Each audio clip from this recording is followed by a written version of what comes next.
Good morning, saints, snitches, and the rest of y'all still lying in the group chat. Welcome to Morning Tea and Allegations, where the devil gets no mic and the truth gets the final say. Just to get some. Hey, hey. She don't run on rumors, she run on receipts. Sanctified shade with the screenshots to preach. This ain't just gospel, it's gospel flow. She prays, she claps back and lets the spirit go. Bible in one hand, the docs in the other. She speaks with fire, can't silence the truth. Hosted by Bianca, the snitch with a mission. Calling it out, cause our children deserve better. Morning tea and allegations, pouring truth with no hesitation. Accountability in rotation. This is gospel education. Transparency is our foundation. Integrity leads the conversation. No rumor, no speculation. Just facts, receipts, and revelation. Morning tea and allegations. Where faith walks bold through shady temptation. No fake tongues, no false relations. Just truth, conviction, and confrontation.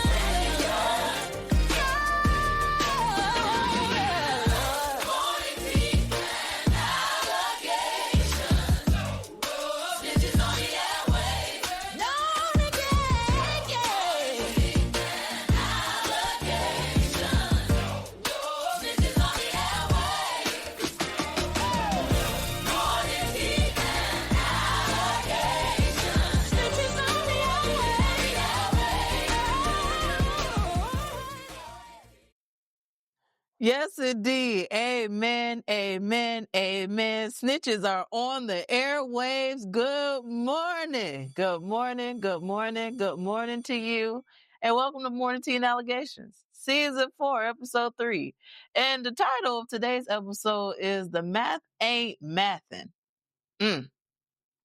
Well, we have an action-packed show with a lot of different things going on, so let's go ahead and queue up all the things that we need, okay?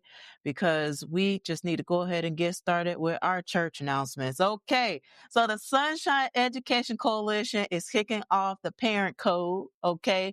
And let me go ahead and share my screen so that you can see the flyer to this event and the QR code that you can scan if you desire to right now. But I'm going to post the links to everything that you need. But the session starts on August the 27th at 6:30 p.m. Eastern Standard Time. The topic of the session is Discipline Policies 101. This is a great opportunity for you to learn about school discipline, your rights, and how to support your child through the process. So I'm going to put the link in the chat and the description in the comments here so that you have the opportunity to register, to sign up, because these events are very, very important. And I am thankful that y'all are here in the chat saying good morning. It means a lot to me. And I hope that as y'all are coming in, whether you're here live or you're a part of the replay ministry, that you speak up and you say something and you let me know that you're here and that you watching. Amen. Amen. Okay. So next on the church announcements, I'm just want to continue to uplift Canva. Canva has been the tool that I have used to create this program. And also I have a special video that I'm going to be playing today. So I can't wait to share that with you because we just have some questions. The last episode I asked, is you cool? Okay. Well, I'm here to tell you that there are some people that's not cool. They actually really, really hot. And we're going to talk about it on today's programming. Amen. And the last church announcement is in the preparation of the Morning Tea and Allegations. My Patreon is a great place for you to get the receipts, the behind the scenes, to learn more about what's on the docket, to even influence the docket. If there's some things that you want talked about, I appreciate the surveillance cameras that slide in my inbox, that reach out to me to say, hey, Bianca, did you see this? Did you see this? And I'm like, oh, ho, ho. I sure did. In some cases, I did it, and I appreciate them sending me over the receipts. So if you want to be one of those folks that are sending me receipts and having access to do so, then please join me in the Patreon community, because that's where I give more access to the things that I talk about here. Okay. Okay. So let's go ahead and shift over to our disclaimers, because that's really important that we go ahead and handle that piece. And so want you to govern yourselves accordingly to these disclaimers and these announcements. So yeah, let's go roll the clip. Thank you, church members, as we have additional announcements and disclaimers that require your full attention. I am a certified snitch and whistleblower that reports on what is happening in our community. Like I always say, people lie, receipts don't. With that stated, the content used in this programming is protected under fair use. In addition, the views and opinions on this programming belong to me. I hold myself accountable and prioritize accuracy and truthfulness in my communications. So unless you have receipts, don't start with me. God is still working on me. I love the block button to protect my peace, and I desire to snitch on everybody, including me. Thank you for your attention, and govern yourselves accordingly. Amen.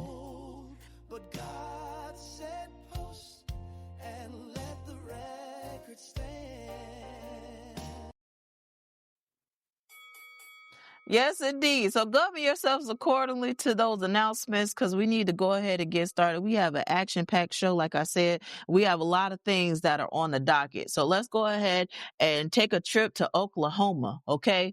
So the block is hot, y'all. I'm here to tell you. Okay. The block is hot in Oklahoma.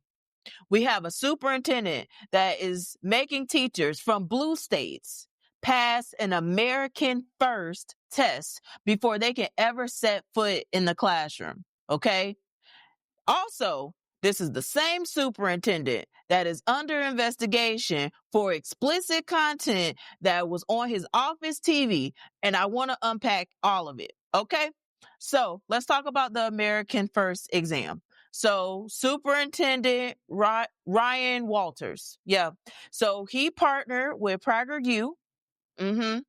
Sound familiar? To create a 50-question test. And this 50-question test is applying to teachers from states like California and New York. And they want educators to score 100% to be certified. Now, you might be asking, Bianca, well, what's on this test? Well, great question, because allegedly it has U.S. government and history, religion, biological gender differences, gender ideology, and how it's framed is that he wants to protect the classroom from radical leftist ideology and woke indoctrination.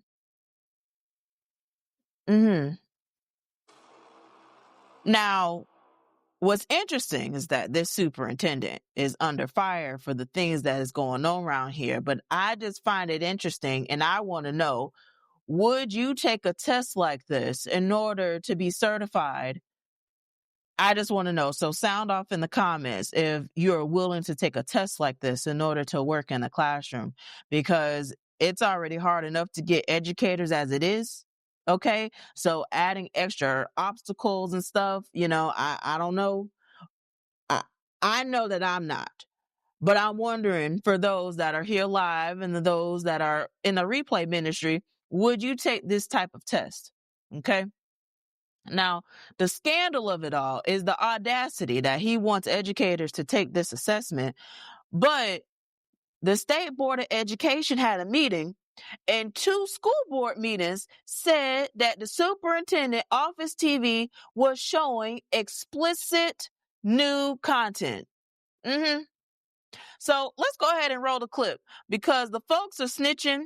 Investigations are being had right now, currently, presently, as it relates to this matter. And I want y'all to see it. So let's go ahead and roll the clip.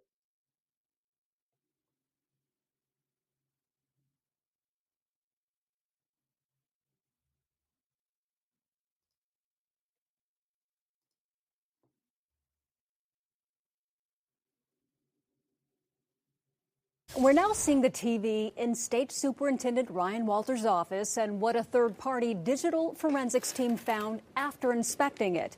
This all comes after two state school board members insist they saw nude images of women on the TV during a meeting last week. Those investigators say they need to look deeper into not just the TV, but also parts of the TV that they didn't get a look at to get all the answers. And one state lawmaker tells News 4's Spencer Humphrey, until then, it's really too early to jump to conclusions.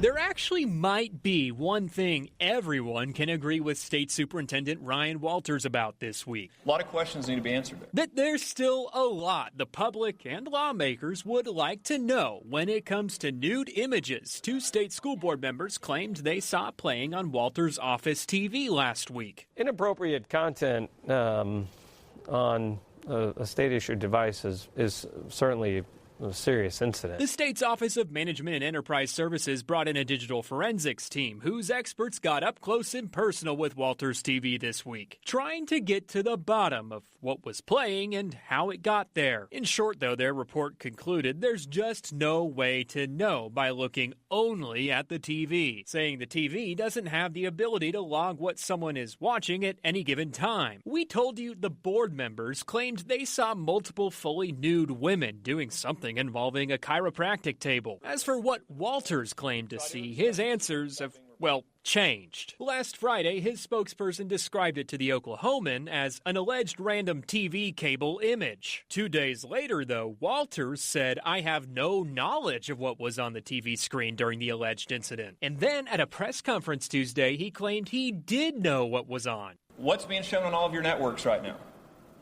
That's what was shown on TV. Except then someone asked, well, what network was it? I don't know. I know it was cable TV that was on. And we had another question. Is this just a TV that somehow only can show cable TV? We just had multiple investigations which showed none of my devices were ever connected to that TV. So, a non-answer. But those digital forensics experts were able to get an answer. It's yes, the TV can show much more than just cable channels. In fact, they found old-style rabbit ear antennas and a DVD player were hooked up to it. They also found it's a smart TV. Able to connect to the internet, it had numerous apps downloaded capable of streaming content off the internet. They also found the TV had Apple AirPlay enabled, meaning anyone nearby with an iPhone or other Apple device would be able to connect to the TV and play something on it, as long as they had a passcode. They recommended a deeper forensic investigation looking at more devices, interviewing more witnesses to find the answers everyone wants. I just want to know what happened. Senate Education Chair Adam Pugh says he's asked Walters about it all. So I have communicated with him, but it was just for him to be able to explain to me his perspective and what was going on. And he didn't tell us what Walters said. He did tell us there's not much legislators can do until the facts are clear, and that until that happens, finger-pointing and name-calling doesn't get anyone anywhere. No, I don't think it's helpful. I think what would be most helpful is just answer the questions, provide the devices if they're asked for by OMES and OSBI, and let the facts come to light. In Oklahoma City, Spencer Humphrey, Oklahoma's News 4. Now, as for a timeline on when the Sheriff's Office, OSBI, or OMES may finally come to a full conclusion, well, it's anybody's guess. But they all do make clear the investigation is far from over. And yes, indeed, the investigation is still ongoing. This superintendent had a whole press conference calling for the resignation of the board members that spoke out about the inappropriate content that was shown on his TV. In fact, during the meeting, they had to alert him of it so that he could remove it from the TV. So then go and say that he was cleared of all wrongdoing. The sheriff later then comes back to say that he doesn't understand why the superintendent said that, because that is not true. It is very interesting that these are the people that are in office, and this is an elected superintendent. Okay? Yesterday on my power walk, No, that wasn't yesterday. That was Monday. Monday on my power walk, I walked through the breakdown of appointed versus elected superintendents in Florida. And you should go check out the latest episode of the power walk to see that breakdown. Because when we talk about education and how it's political, when we look at numbers like that, you can definitely see why it is political. And I want to know, what do you think he had connected to that TV? I mean, I don't think it was just some cable show that was just showing, but it's just interesting how the more that he talks, the more that there's discrepancies with what happened. And then to call for these school board members to resign after holding him accountable to what they've witnessed is wild work. And it's something that we see across the nation. We're going to get to that. So even if it was an accident, it does fuel questions about Walter's professionalism and his judgment. And again, I just want to uplift that he claimed that he was cleared of any wrongdoing, but that was not factual. Also to note, Oklahoma is ranked 50th in the nation in public education by Wallet Hub. Let me say that again for the folks in the back that may have missed it. Okay. Oklahoma ranks 50th in the nation for public education by Wallet Hub. In fact, Wallet Hub has done an incomplete study on each state and where they rank. And I'm going to post the survey and the information in the chat, in the description, so that you can read it yourself, so you can see how your state measures up, because it's a lot. Okay. It's a lot. Someone in the comments said it's probably Tumblr. Absolutely not. Yes, indeed. Whatever it is, they are out investigating, and once I get an update, I will be sure to let y'all know, because something ain't right around here, and that's wild work. There's a lot that's happening in Oklahoma and also across the nation. Because why is it that you have a school bus that can't go round and round because there's some thieves that decided that the school bus was a gold mine? They stripped catalytic converters off the buses, leaving kids stranded and schools scrambling. I want to share with you what went down, because there were schools in Michigan City, Indiana, that were closed on Tuesday, yesterday, August 19th, after roughly 20 school buses were vandalized. For context, that's about 1/3 of the total bus fleet. So I actually want to navigate over to YouTube so that you could see this video of them reporting on the matter, because it's wild work to hear that people were stealing from the school bus and it shut down a whole school district.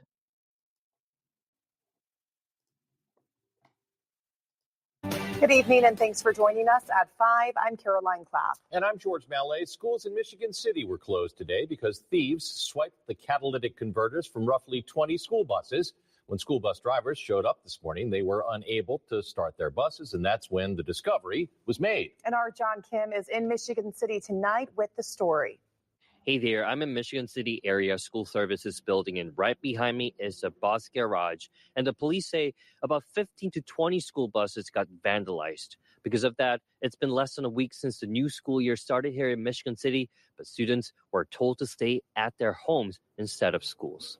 How can someone, or I don't know if it's, someone or group, how can they do that when they know it's going to affect our kids and our community? Michigan City Area Schools District was forced to have remote classes after about 20 school buses were vandalized at its parking lot. A driver who has been with the district since 1995 told me she heard weird noise after she started a school bus around 5 a.m. today. A short time later, engineers came and saw the catalytic converter was missing. The district soon learned the converter stolen on 20 other buses, which is about 1/3 of the total school bus fleet.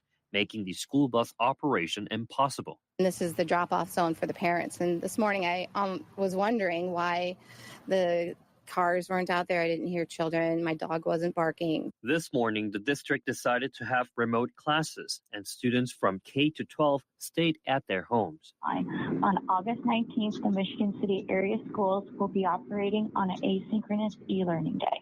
Literally this morning, right before our kids are walking to the bus, we got the news it's very hard. It's very hard. It's been less than a week since the school started back in Michigan City, and Mathin says today's been challenging for her to take care for 4 children taking classes at home at the same time. I don't like it. I don't like it at all. I'll be completely honest. I'm downstairs right now, and I have my high schooler and my middle schooler trying to do homework, and he has not got his computer yet from school, so he's trying on his iPad. It's very, very hard to do it on the iPad.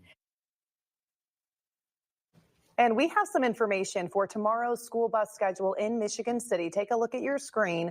The district telling us Early Learning Center, pre-K and elementary schools will operate on a regular in-person schedule. But the middle and high school students will take classes remotely as they did today. Again, parents and students, this schedule is only for tomorrow, and our news team will obviously follow up on this.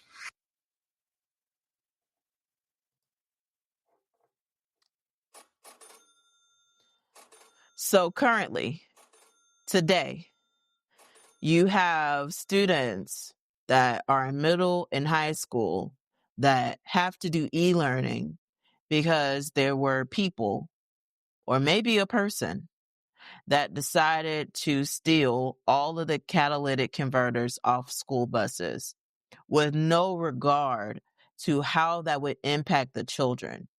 And I just want to just take a moment here to say that that is so sad. That is so sad that people are so selfish that they are not thinking about the impact that that has on children and families. There are families that depend on that transportation to make sure that their child is getting the best education that they can receive. And because of whatever reason, whether it was the need of money, whether it was something malicious intent, don't know the reasoning behind it. While this is still an active investigation, and while there have been no arrests made and no accountability that's held for that, it is impacting the school district significantly. Again, it was 1/3 of its school bus fleet that was destroyed and stolen from. And so I just want to uplift that we can't afford things like that. And this is happening nationally, by the way, that this particular situation is not just with Michigan City. There were so many different other headlines across the nation where people are stealing catalytic converters from buses and vandalizing buses that have a detrimental impact to our children getting to and from school safely.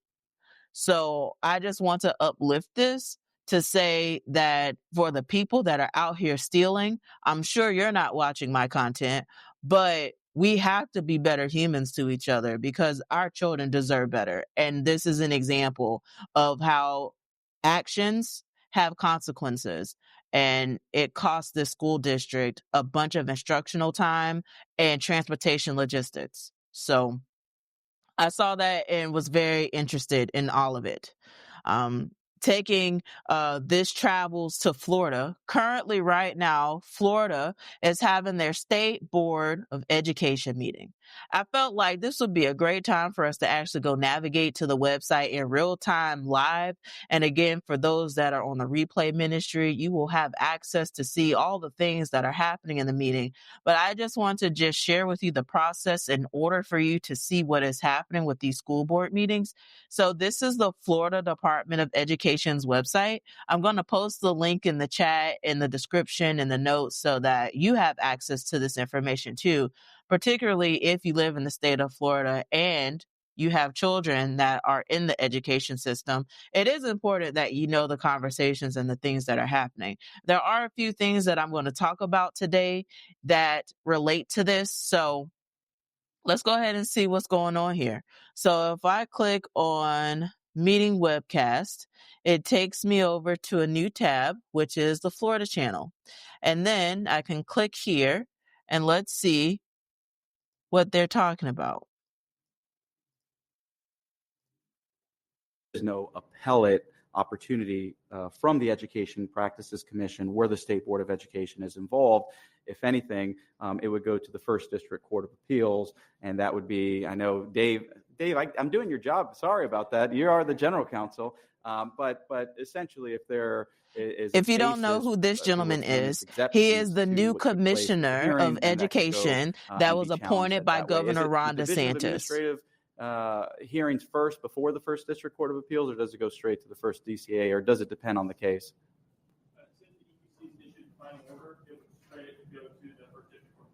Okay, so it would go to the First District Court of Appeals. I'm glad that they showed that shot of the people that were in the room. There's not a lot of people that attend these meetings and participate because they change locations, the timing, and all of that. But I want you to be intentional with these meetings, where they are and the things that they're talking about. I do want to go ahead and share with you where you could see the agenda. And this is some of the things that we're going to talk about today, because the things that they're meeting about today is actually very, very important. Okay. So this is where you can find the agenda. You can find the meetings of previous meetings. And there are a couple things that we are going to talk about today. And it's going to be number 9 as it relates to high school diplomas and certificates of completion. Okay, so let me go ahead and fix this here.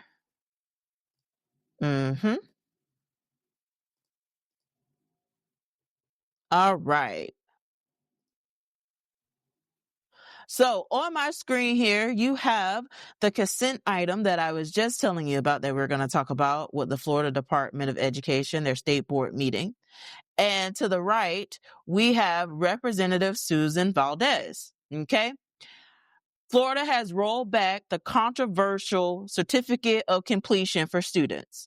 And the lawmaker behind it has everyone's attention, which is the person to my right, Representative Susan Valdez, okay, who recently switched from being a Democrat to a Republican, which stirred up a bunch of backlash, but she is credited for making this happen, and I want to break it all down, okay? So first, I want to talk about what is a certificate of completion to make sure that everyone's on the same page with the language that I'm using. So, certificate of completion, previously, students who met the credit requirements but did not pass the required assessments or whose GPA fell short would receive a certificate of completion instead of a standard diploma. It was widely seen as a fallback that didn't carry the weight of a full diploma. So, students would get a certificate of completion, not completing their required state assessments, or who did not have the GPA, and they would be given this paper that looks very similar to a diploma, but they can't go into the Army or the any branch of the military. They can't use it to say that they have completed their high school diploma. It literally was a sheet of paper. It did not mean anything. It did not hold any weight. And Representative Susan Valdez has been fighting about this issue for a very long time, before she became a registered Republican. So, during the 2025 legislative session, House Bill 1105 amended several statutes. And now we're seeing that they are getting rid of the certificate of completion. And they are also allowing students with disabilities different rollouts and provisions to give fair opportunities and clear alternative paths to receiving a high school diploma. So I just want to give a round of applause to Representative Susan Valdez for standing on her campaign promise and her word that this was something that she was going to champion. If you don't know, she previously served on the Hillsborough County School Board, and she was elected to the Florida House in 2018, and she championed the change. So the spiciness and the tea and all of this was in 2024 in December. Valdez had switched her party affiliation from Democratic Party to Republican, and that move expanded the GOP supermajority in the Florida House, 86-34. Now, I want to note, just to make sure everyone is on the same page and you know, that the Florida House of Representatives has 120 members, 86 Republicans, and 34 Democrats. Okay? So the tea is, though, she did try to run for chair for the Hillsborough County Democratic Executive Committee. And then when that didn't work out, then that's when she made this letter and statement that she wasn't going to be a Democrat anymore and become a Republican. But hey, she is catching heat for switching parties. But look at the policy wins. This one is hard to deny. And the question is, should we let politics overshadow the results? She got a lot of fire for her changing her political party. And the thing that she wanted done the most, she got done. And I know that there were several relationships that she had that were severed and will not ever be the same. And Representative Valdez, I know her personally. We interact with each other. So what I say on this live is also what I can say to their face. Hey, you got to do what you got to do around here. Now, the voters feel some type of way. There are some voters that are commenting on her page and calling her a traitor and things that I could not repeat due to the terms of service and guidelines for social media. But I will say that the thing that she said that she wanted to get done, she got done. And now there are no certificates of completion. So that is something that is being discussed today at the State Board of Education meeting. And I wanted to bring that up and give you the backstory and kind of highlight Representative Valdez, because she has been on the front lines with that particular issue. And to see her get that done in the political climate that we're in is amazing. So again, round of applause to her for all of that work. Okay. Amen. Amen. All right. Woo chow. So let's go and shift into these educator confessionals. This one is strictly for Hillsborough County Public Schools today. Sometimes I get things from all over, but this one in particular is just for Hillsborough, and I'm going to tell you why. As I said in the last episode, I take these things very personally because of what I experienced in the classroom. So this is what was shared. The question was, how's everyone surviving in their classrooms with these outside temperatures? And I want to read you the responses. You ready? Buckle up. It's miserable. AC just can't keep up. Our front office put box fans at the door to try and blow the heat back. Every time a door is open, it lets in the humid heat. I honestly don't understand why so many schools in Florida are built as open concept schools. Our rooms feel like saunas. The next comment, I'm hot. The classroom is hot. The kids are hot. The whole pod is hot. I laid on the floor after dismissal. It was the only cool place. Now, I just want to stop right there. This educator is in the group saying that it is so hot that laying on the floor was their only cool place. Hello? Does anybody hear me? This is wild. We have been talking about the AC issue in this school district for a very, very long time. There are so many more comments. Buckle up. This comment says, I was sweating nonstop, even with the fan in the classroom. The kids were using their binders as a fan too. Every year, it is the same. I am so sick of it. The next comment says, too hot for me. It's making me angry this morning. Another comment said, mine hit 84.5 today. 84.5 today. And there were actual receipts of thermostats in this thread as well. So it's not just educators just saying it. They're also posting what is showing on their thermostat.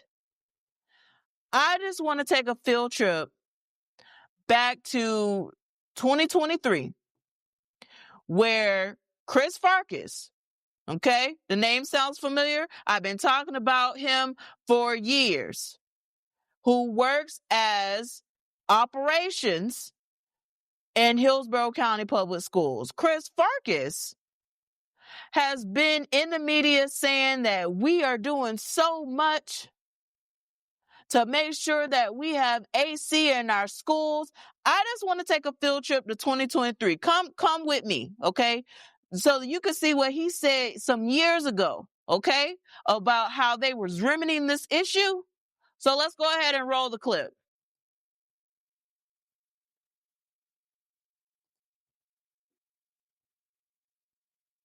Over the summer, principals are still in schools. We have summer school at 100 sites. We have other things that are there. So it doesn't shut down over the summer. It doesn't shut down at night. It's just like at your house. Many of you, when you leave your house, your set point is 76. You put it up to 78 while you're gone. Same thing happens with us at night and weekends. So it's not off. It may not run as cycle as much, but it's still on during that time. Same thing over the summer. Our deadline, as I tell our staff, is when teachers came back. So for us, this year was August 2nd. So the week leading up to August 2nd, we tested every single system. We made sure they were there. But here's the one thing that you can't replicate. When teachers come back and they load their classroom, doors are open a bunch.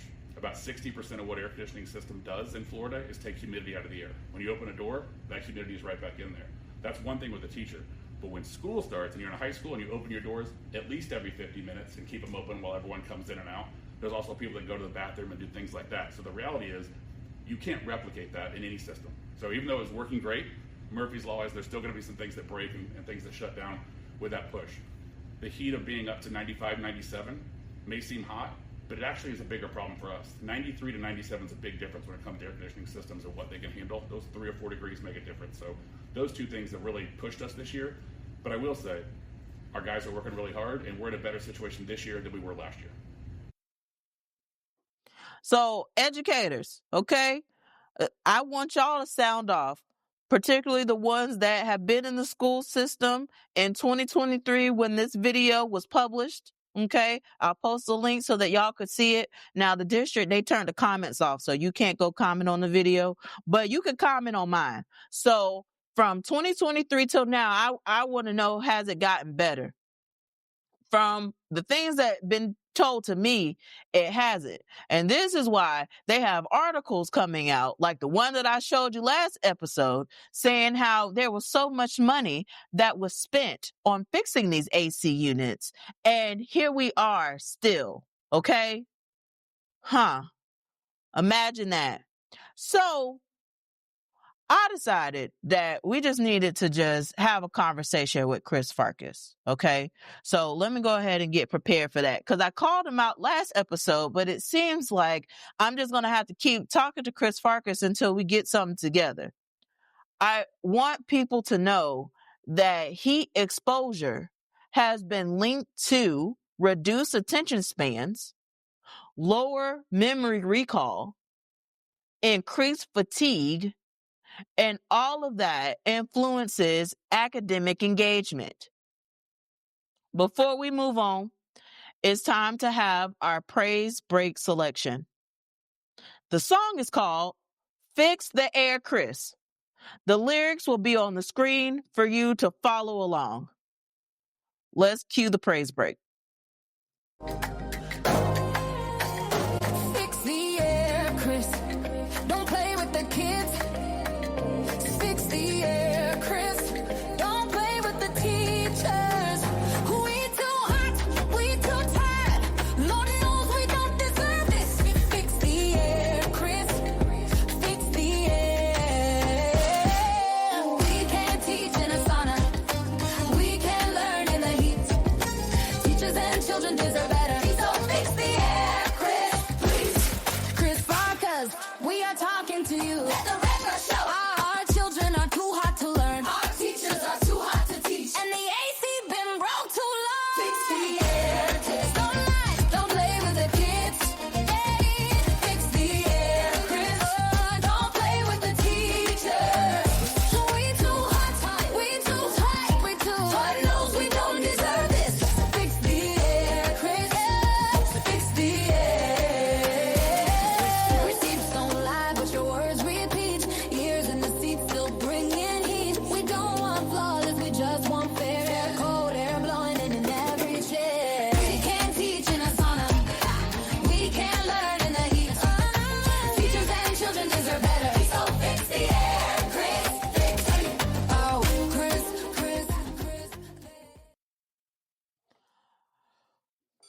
Chris Farkas. Chris Farkas. Fix the air, Chris. Fix it. Okay? You got a whole song dedicated to you now. Okay? And we're going to keep this thing on repeat until this situation is rectified. Chris Farkas, we are talking to you, sir. Okay? We're talking to you and your team. There's headlines out here that you are accepting gifts for proposal deals and you're going out to the Derby and all that stuff. You're going to WrestleMania and all these different events and la la la whoop de whoop. And meanwhile, our teachers are literally talking right now about how they have to lay on the floor because they are so hot. Fix it. Fix it. Again, I don't expect perfection. Okay. And like the song says, we just want things fair.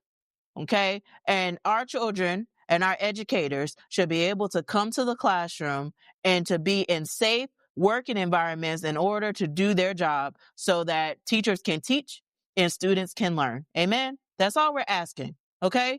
And we're asking you to operate in the 3 keys as it relates to that. Okay. Accountability, transparency, and integrity. Don't go to the news and say that we got all this figured out. Meanwhile, there's educators that say that their AC still is broken. Okay? We don't want to hear it. We want to see results. So, Chris Farkas, all right? We here? Cool. Fix it. Okay. So, let's shift here because there's some more things that we need to discuss before I go ahead and power down because there's some transitions that are happening, baby, and I'm very, very excited for it. But Governor Ron DeSantis, he decided to have a press conference, and I'm actually going to share my screen so that you could actually see the media release that the governor has decided to post as it relates to holding these textbook publishers accountable. Okay. Which I found very, very interesting. So a whistleblower had came and said that there's been some discrepancies in the way that these textbook publishers are charging different school districts, which definitely had me like, it makes me wonder what these organizations and these companies are doing. So this is the press release here. I'm not going to go all into it, but I'll post a link so that you can read it yourself. But I do want to show you this video that just talks about it briefly and a point that I want to make. Okay, so let's go ahead and do this here. Florida is now taking legal action against two textbook companies accused of overcharging taxpayers. Governor Ron DeSantis is pointing the finger at McGraw-Hill LLC and Savvis Learning Company. He says a whistleblower complaint to the Attorney General sparked this investigation. When textbook publishers apply to be placed in the state's adopted textbook list, they agree in writing to automatically reduce the price of instructional materials to the district school board to match reductions that have been made in other places throughout the United States of America. And that was not being done by these two textbook companies.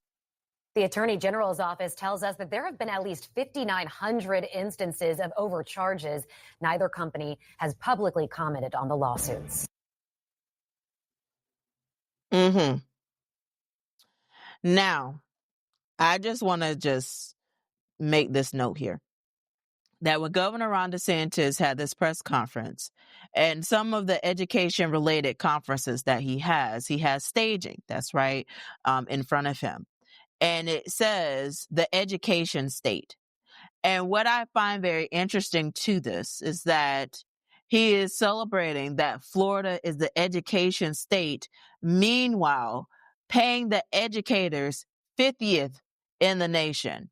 Let me just say it again, because there seems to be some discrepancies here about how we're paying teachers in the state of Florida and how it is not right in comparison to what is actually happening. So Florida, the education state, is paying teachers 50th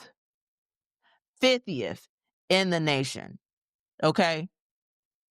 And that is wild to just say out loud, and something for you to process and think about is, how are these educators getting by? Well, I'm telling you, some of our educators are truly struggling.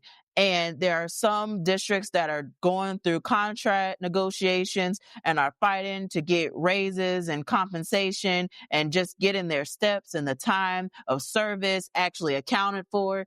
And educators are getting the short end of the stick. I know in Hillsborough, when they changed that insurance plan, that messed up so many educators. There were so many people that reached out to me to say that the changes to the health insurance impacted their availability for medicine, doctors, and all of that.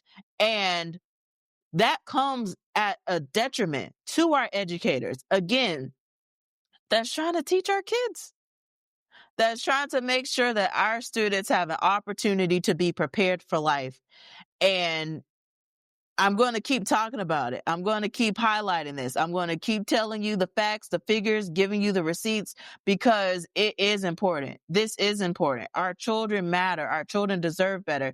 And it is wild to me how some of our state leaders are gaslighting the community to say that we're doing so well. And if you actually pull the blinders off and you pull the curtains back and actually see what's really happening here, it's sad. It is sad. So I will be sure to update you with this lawsuit that Governor Ron DeSantis is up against with these textbook publishers. And there needs to be more discrepancy and more transparency as it relates to these publishers and how they're able to get contracts and how much they are offering their services for. I know that there were some textbooks that were not allowed because it mentioned the Gulf of America. I'm sorry, no. They were rejected because they said Gulf of Mexico and not Gulf of America or just Gulf. So there's a war that's happening just in textbooks and education and the things that are in it. And it's something that people need to keep their eyes on because it is wild. It is wild. Next in the news that I wanted to share with you is the judge struck down on key parts of the Florida law that led to the removal of books from school libraries. And this is a victory for the publishers and the authors that have sued when their books were removed. Now, I do want to say that there are some books that should not be in our schools. However, there is a process for that. There's a process to make sure that that's being taken care of. And so what is happening is you have people that are targeting certain school districts and they're targeting certain books. And I don't necessarily think that that is the strategy and that is the approach. You would have people come to the school board meeting to read some of the most divisive type language possible and then say that, oh, this is what our children have access to. And then there's children that are in the room, and then you're reading this out loud on TV, and it's like, I sometimes the intent is not clear on what you're trying to do. Let's just say that. Okay. So with these book bans and these conversations, I just wanted to uplift this article so that you know that there are legal fights that are happening as it relates to these policy changes that are happening in the state of Florida. And they are so fast paced. So fast paced. So shout out to those book authors that are fighting to keep their books in schools. And again, I do think that there needs to be oversight and conversations as it relates to the type of content that's in our schools, just like I feel like there needs to be oversight with the content that's on social media. Which takes me to, is TikTok a national security risk or not? I have questions. I have questions. Okay, so TikTok has been viewed as a national threat, but yesterday, the White House launched its own official TikTok account, sharing a clip of Trump saying, "I am your voice." You are fake news. Sir, I just want to say that you are not my voice, right? I understand that you are occupying the White House at this time, and there's allegations as to how you was able to occupy the White House. But the fact that President Trump has gone on this rampage to say that TikTok is a national security risk, it's a threat, and made sure that a law was created. The law is called Protecting Americans from Foreign Adversary Controlled Applications Act. That is the law. It was signed into law April 2024. And it mandates that TikTok must divest from its Chinese parent company, ByteDance, or face a ban. And it gave them a deadline of January 19th, 2025. TikTok filed a lawsuit. The Supreme Court upheld the law, saying that the ban does not violate First Amendment rights, which is interesting to me. Yet TikTok wasn't banned. Why? Because President Trump has issued 3 90-day delays. And the new deadline is around the corner. It's September 17th, 2025. So, as of today, the White House has its own TikTok account. And there's content that's being posted by the president. After all of the conversation about the things that are happening with TikTok, this is what we see. The caption is, "America, we are back. What's up, TikTok?" I have questions.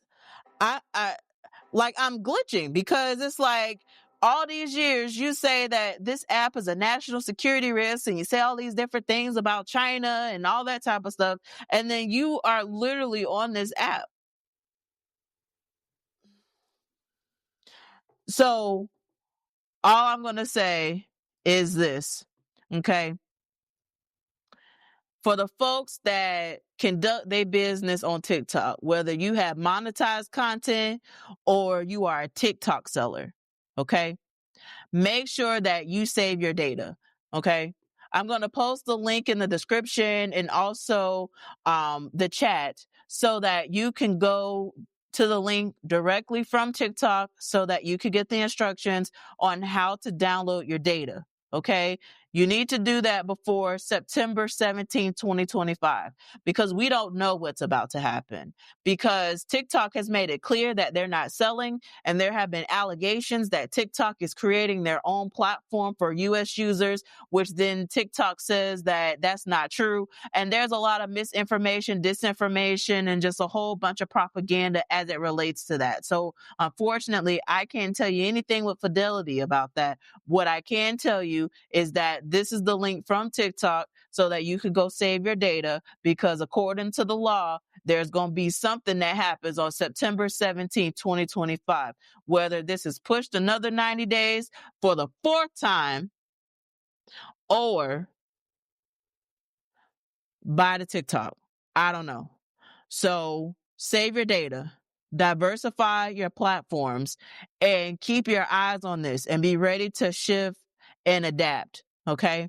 Be ready to shift and adapt, because it's a lot that is going on.